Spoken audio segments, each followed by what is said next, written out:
Doc Rich back at it again, and we got an M interview is what we're gonna be checking out today. I can't even talk. Sheesh, drank too much last night. Holy fuck. Hope you guys had a happy new year. All right. It is officially 2021, but Shade45 interview.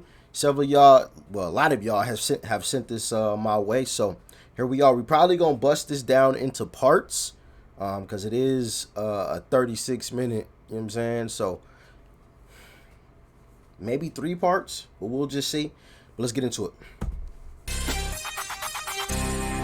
Eminem is coming to Shade45 to close out 2020.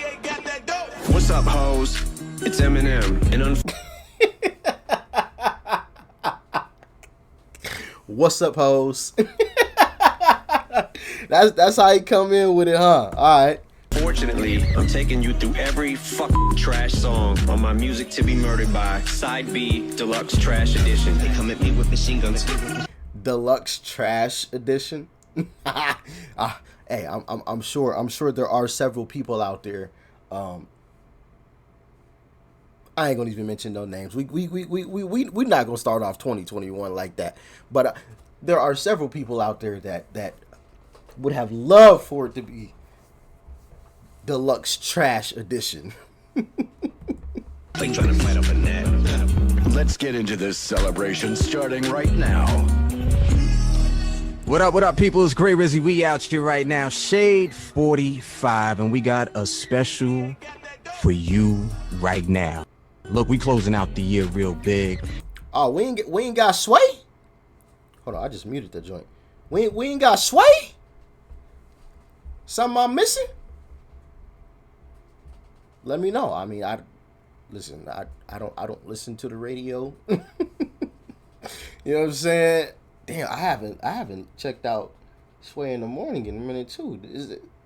Anyway, let's get back to it. And I don't know how I get a bigger guest than this right here. The boss is in the building. Eminem, what's going on, my brother? How are you? I'm good. How are you? I'm great. You know, especially that like when you do it in the studio and like people are clapping and shit. Like, hey, there's this claps going on all over the place right now, man. But you know what? I want to clap for you because you were able to give us some more music, man. Music to Be Murdered By. Side B is here now, the deluxe. I guess the first thing that I would start with is what made you decide to drop a deluxe on us? You know, been recording music. So like the whole quarantine thing and all that, like I write all the time anyways, and I'm a lab rat, so I'm in the studio all the time. But there was really nothing for me to do but write. So, you know, I just started recording songs, and I was like, I had the idea to do a B-side, as I think like the first 2-3 songs that I had recorded kind of started seeming like they were heading towards that way. So I just kind of based everything around it again and put it together conceptually. I need to wrap my head around this because I didn't realize this until I actually read it. Which that's something that, you know, we already knew about him, is that, you know, he always records. We heard, I think it was Akon who mentioned to us that M treats you know, music just like anybody would treat another job. You know what I mean? It's not like something that he goes up, hey, it's album time, you know what I'm saying? And then he goes into the studio. Like, nah, he's in the studio 9 to 5, just about every single day, you know, working on his penmanship, you know, putting some things together. So I'm sure he's got hella music. He's got hella music. You know what I mean? That this was like your third surprise release in about 2 years. You know, like obviously the music industry is changing, but what made you decide just to drop it on people? The only reason why I even knew maybe a few days ahead was because I started seeing the Alfred Hitchcock pictures all over social. I mean, for me, I feel like, you know, I don't know this to be true, but I feel like when I talk about an album that's coming out, like if I give people, you know, notice and they start seeing the track list or they know it's coming, I feel like my best shot at avoiding some of that is to just drop it instead of you know, people thinking to themselves like, well, you know, well, if he don't have a song about this, that I ain't fucking with it. If he's got a song with this person, I ain't fucking with it. You know what I'm saying? Like, and it kind of gives everybody too much time to think about it and their expectations of what they think it should be. And I'll never meet that. You know what I'm saying? So. He's got a point there. He's got a point there. By just dropping an album on us, he doesn't give us, or some people, because I won't be one of those individuals. I'm gonna be here to listen to it. You know what I'm saying? But he doesn't give, you know, those people enough time to sit and try to, well, it seems a little long. I don't think I'm gonna listen. He got Ty Dolla Sign on it. I can't fuck with that. Nope. Nah. I don't like the name of these track titles. Like these seem kind of stupid to me. I'm not gonna fuck with it when it dropped. Like not even going. You know what I mean? I'm not even gonna give you time to think. I'm just gonna let you listen first, and then, you know, let you judge the music. But don't judge the cover before you read the book. You know what I'm saying? Kind of situation. Y'all know the old saying. Don't judge a.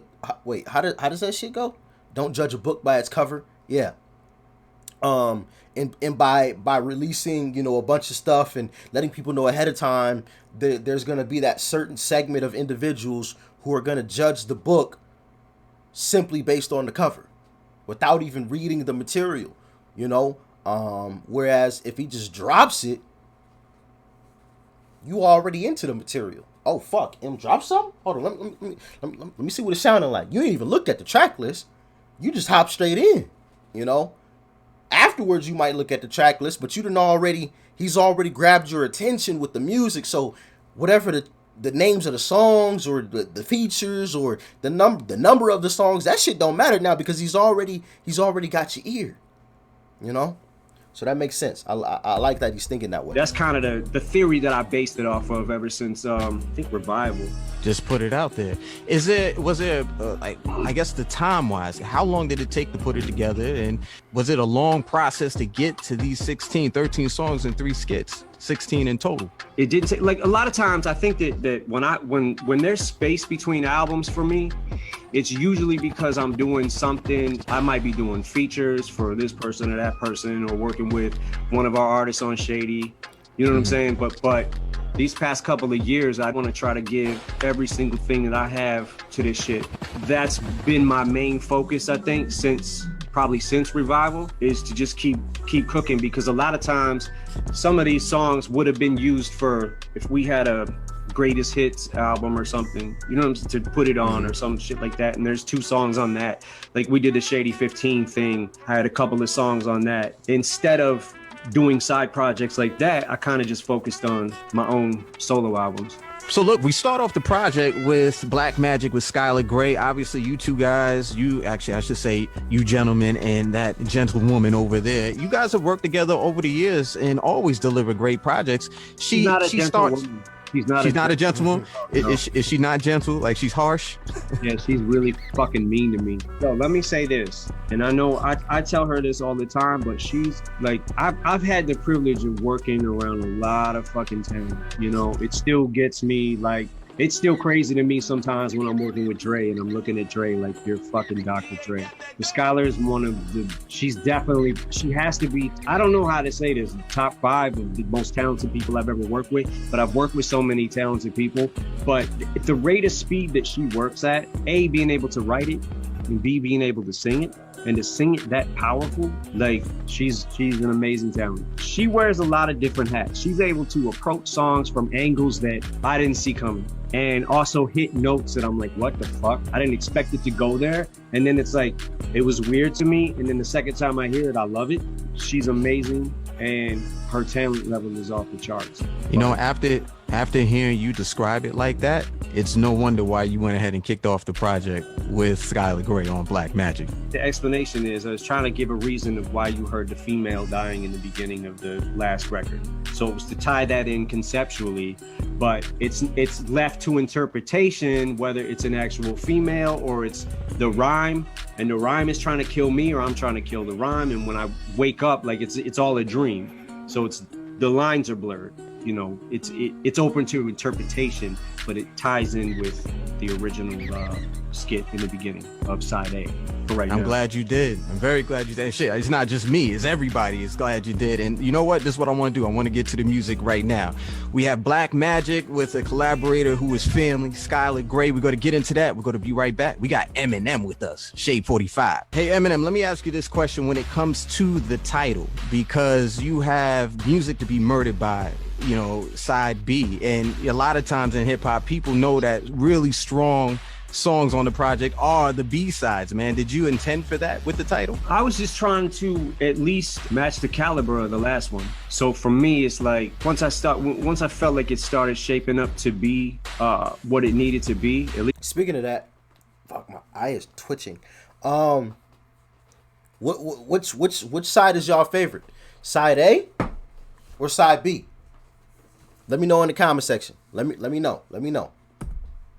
At least for me, I don't know how everybody else feels about it, but like when it felt like that, then it felt like it was time to put it out. So Eminem, we got a lot of new talent that's on this right here, Music to Be Murdered By, side B. One of those people are Ty Dolla Sign, and I think a lot of fans are excited to see you two come together. But my question was, like, how did you two come together? What made you want to work with him? Well, bro. I'm over here zoning out, listening to the instrumental in the background. I ain't gonna even lie to y'all. I like was not listening to the interview there for a second. Like I just completely zoned out and was singing the song to myself. Oh man, that's when you know you dropped some fucking heat. When people hear the instrumental and start singing your shit. Those people are Ty Dolla Sign, and I think a lot of fans are excited to see you two come together. But my question was, like, how did you two come together? What made you want to work with him? Well, I've been a fan of his for a while now. I think, like, you know, he pops up on my YouTube feed a lot because I'm always looking at what's new, what's out, and shit like that. So a lot of times his videos will pop up. And the one that really caught my ear that was like sealed it for me was the All Mine joint that he did with Kanye, where he's singing the falsetto shit. It was so crazy, and I was like, yo, I gotta have but I had to have the right song first before I approached him with it. Yeah, man, he's nuts. The fucking harmonies he does and shit, like he's out of his mind. Well, I'm glad that you two work together. We're going to get to a song with him in a little bit, but I think I was reading somewhere where the playful Eminem is back, and it's on Alfred's theme. And it's just like this, I don't even know how to put it. Like, even when you're rhyming and you stop and you know, you're talking and you just kind of wash your hands, the birthday song and all that stuff, very of today, everything that everybody's going through. Shit, I'm taking 30 seconds to wash my hands with the happy birthday song. Yeah. Is this like the, I don't want to say your comfort zone, but I think this is the, you know, fans love Eminem overall, but this Alfred's theme song is just something about it that makes everybody smile. Well, I want to say this. It was Paul's idea to flip that beat. So Paul was like, yo, what if you took the Alfred theme and made a beat out of it? I did. And originally, that was actually the first song recorded for the B-side. Originally, we had talked about maybe just throwing it out there. But then once I started like getting, you know, honing in on where I wanted to go, the direction and shit, it started just kind of becoming its own album. You know, it also tied in with the first one so well. I'm glad you flipped it. I'm glad you listened to Paul, and we're going to have all the listeners listen right now. It's Alfred's theme. Eminem is in the building. Music to Be Murdered By, side B. I want to get into this song, Tone Deaf, because there's a lot of stuff that's been going on in 2020, and again, you touch on so many points. D-Nice to the rescue. You're talking about just cancel culture. There's so much that is in this project. But when we're talking about Tone Deaf, let's just talk about D-Nice for a second. You said that you watch stuff on YouTube. I know that you tapped in. Have you been watching what's been going on Instagram and seeing how much he kind of saved the summer? Yeah, man, but I've been a big fan of D-Nice, man. I was a fan from I was really locked in on his verse from Self-Destruction as a kid, and his first two albums, the D-Nice to the Rescue, that one, the second album, I know that album by heart, front to back. Like he had the Crazy Tretch feature on there and shit. Is he still rapping? Like, I don't know if he's still. Nah, he's totally into DJing now. Like, call me That's D a Nice, he fucking- might play. I'm telling you, I guarantee you, if he jumped back in it, he could do it, and he could do it really fucking well. Because one of the best things to me about D Nice was not only his pockets, but his delivery. The way he said the shit, he had one of the, to me, top deliveries of all time. His voice was like one of the things that got me the first time I heard him. It's like super commanding, like Chuck D or something. You know what I'm saying? Like With D Nice, switching from that, man, let's talk about cancel culture too. Like, could you? It's a big jump from when you first came into the game to say 2020 right now, and it seems like the littlest thing people are willing to jump out there and cancel you. But you, bro, shit's crazy. That shit is mind-boggling, son. 2021, the cancel culture is canceled. How about that? You know what I'm saying? you cover this in this song. What made you put this in the song? I mean, why not? You know what I'm saying? Like, with me, it's literally like every other day. You know, I'm canceled for whatever the fuck it was, and then it's like, it's funny because I see some of the same people or sites that bitched about things back then that I said, and then going back now and saying, why can't he be that again? What the fuck? When I was that, you had a problem with that too. I understand some of the shit, but for the most part, like, for people who just sit online and they feel like they need to bitch about whatever it is just to feel like they're a part of something, or, you know what I'm saying? Like, 100%, bro. 100%. Like, and that's why I don't put too much stock into shit people say. You know what I'm saying? Like, I don't give a fuck. Like, it doesn't faze me, you know? Because like you said, man, one, like, people are gonna always try to complain about something. You know, there's gonna be a certain segment of society at this point that's gonna always complain about something, no matter what you do. You know,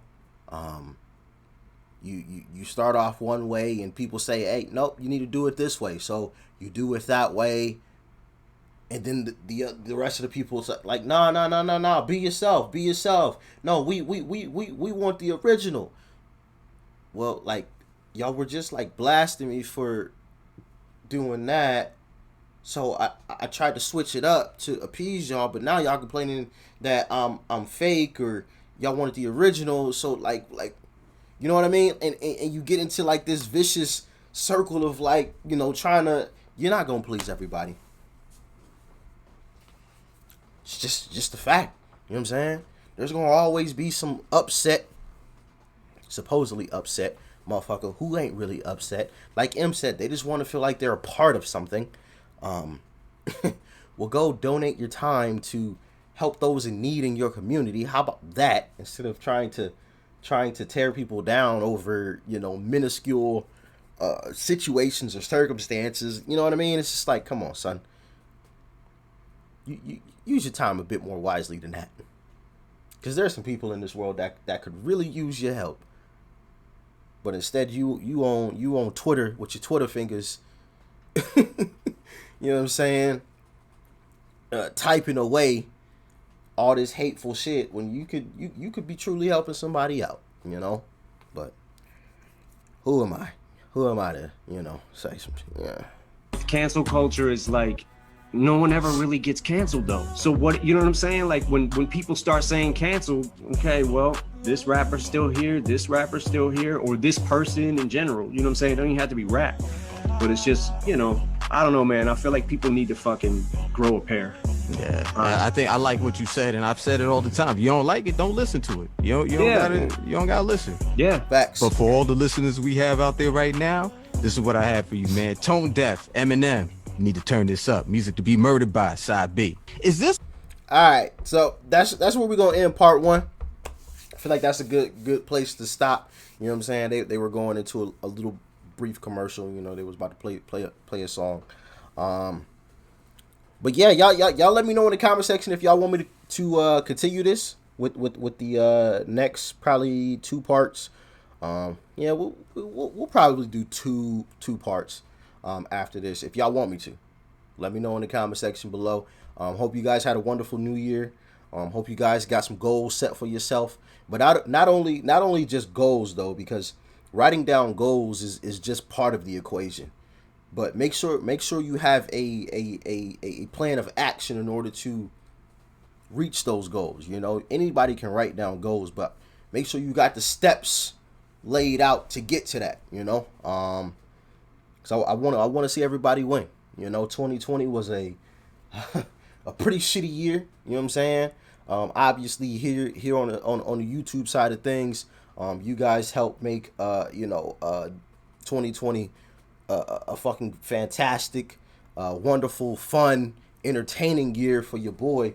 But you know, in the overall scheme of things, it was a pretty shitty year for, you know, a lot of people. So I want to see everybody win this year. You know, but just because the number changes on the calendar doesn't mean, you know what I mean, something magic is about to happen. You know, it might feel that way. So take advantage of that feeling, but you got to put in the work, you know. But y'all let me know what you thought about this one in the comment section below. If y'all enjoyed the video, as always, baby, leave a like before you go. Smack the subscribe button. That's right over there, as you guys already know. And of course, family, check out the video that's right over there too. You might like it. And I'm going to catch y'all in the next one. Doc Rich, I'm out.